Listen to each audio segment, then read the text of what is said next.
lahir di Koto Gadang dengan nama Masyudul Haq. Lantas, bagaimana kemudian nama sosok ini berubah jadi Agus Salim? Saat kecil, sosok fenomenal ini diasuh oleh pembantu yang memanggilnya dengan nama Dan Bagus. Panggilan itu lalu dipendekkan menjadi Gus yang kemudian diikuti teman sekolah dan gurunya menjadi Agus.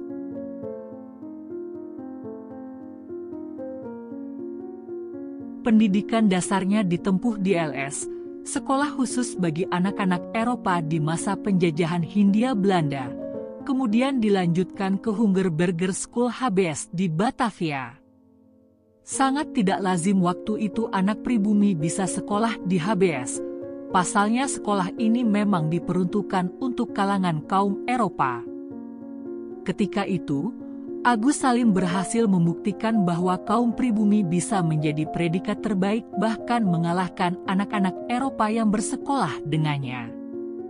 Saat itu, usianya baru 19 tahun, berita tentang prestasinya yang gemilang ternyata menarik perhatian R.A. Kartini untuk turut mendukung rencana studinya di Belanda. Akan tetapi rencana itu gagal setelah Agus Salim tidak memiliki cukup biaya, terlebih pemerintahan Hindia Belanda kala itu merasa enggan memberikan beasiswa kepada kaum pribumi. Dengan demikian, hasrat besar Agus Salim untuk melanjutkan studinya di jurusan kedokteran di Belanda harus menelan pil pahit terhantam realita.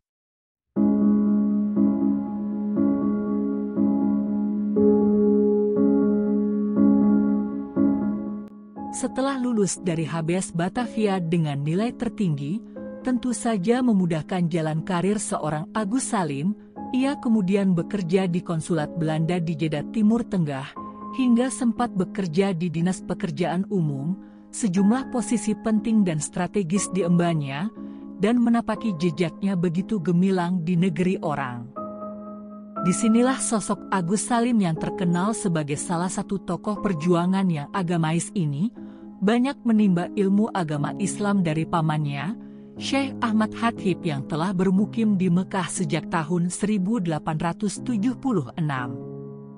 Syekh Ahmad Khatib, yang merupakan paman sekaligus sosok guru bagi Agus Salim, adalah salah satu imam besar di Masjidil Haram, yang banyak memberikan masukan pada pola pikir Agus Salim. Hingga Agus Salim yang memang memiliki bakat kecerdasan itu, menyerap berbagai ilmu dan giat mendalami agama Islam dalam waktu yang sangat cepat.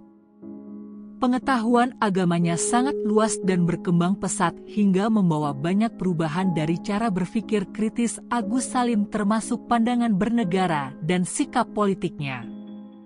Faktanya, kecintaan Agus Salim kepada tanah air jugalah yang membawa langkahnya untuk kembali pulang.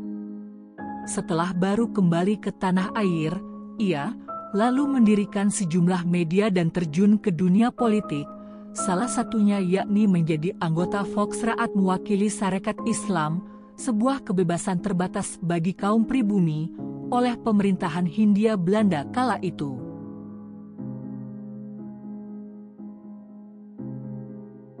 Tidak berselang lama, ia kemudian muncul menjadi tokoh penting dan menjadi orang yang pertama berpidato dalam bahasa Melayu di sidang Volksraad tersebut. Tepatnya sejak tahun-tahun 1915, sosok Agus Salim mulai memasuki dunia pergerakan nasional Syarikat Islam yang dipimpin oleh H.W. Cokroaminoto. Ia kemudian bersama dengan H.W. Cokroaminoto dan kawan-kawan dari Syarikat Islam lainnya, berjuang keras memperbaiki nasib rakyat Indonesia di hadapan pemerintahan Hindia Belanda. Di lembaga sosial politik inilah, ia digembleng dan dipertajam lagi tentang kekuatan ideologi persatuan berbasis politik intelektual dan keagamaan yang sebelumnya ditempa di Jeddah.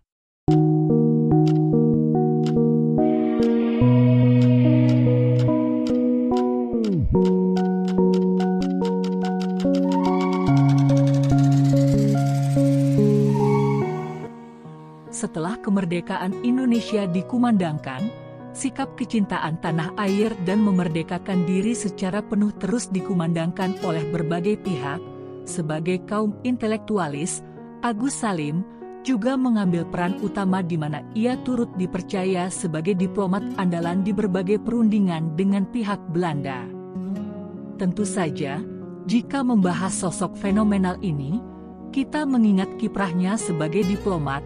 Peranan Agus Salim dalam diplomasi bermula ketika ia ditunjuk sebagai wakil Indonesia dalam perundingan pendahuluan antara Indonesia dan Belanda di Jakarta.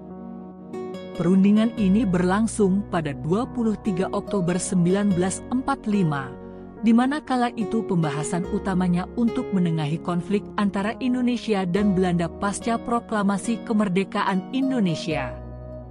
Dalam perundingan pendahuluan ini, Agus Salim mengungkapkan argumen bahwa Indonesia bukan bagian dari kerajaan Belanda. Argumen tersebut didasarkan pada realita bahwa Belanda telah kalah perang dan menyerah kepada Jepang pada tahun 1942.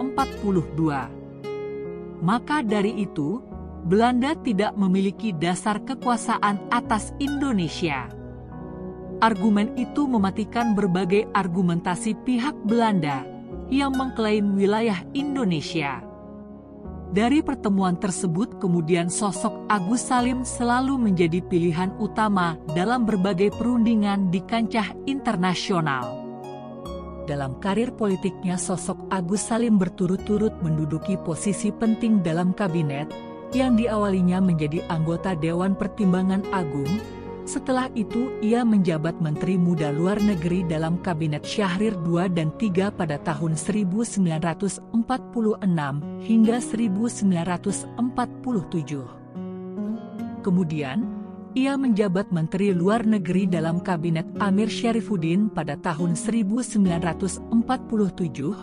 Setelah itu, Agus Salim juga dipercaya untuk menjabat sebagai Menteri Luar Negeri dalam Kabinet Muhammad Hatta I dan II tahun 1948 sampai tahun 1949. Hingga pada akhirnya ia pun memilih untuk mengundurkan diri dari dunia politik, yakni pada tahun 1953. Ia meninggal dunia pada 4 November 1954 di RSU Jakarta dan dimakamkan di Taman Makam Pahlawan Kalibata, Jakarta. Namanya kini diabadikan untuk stadion sepak bola di Kota Padang dan menjadi suri tauladan bagi generasi muda hingga kini.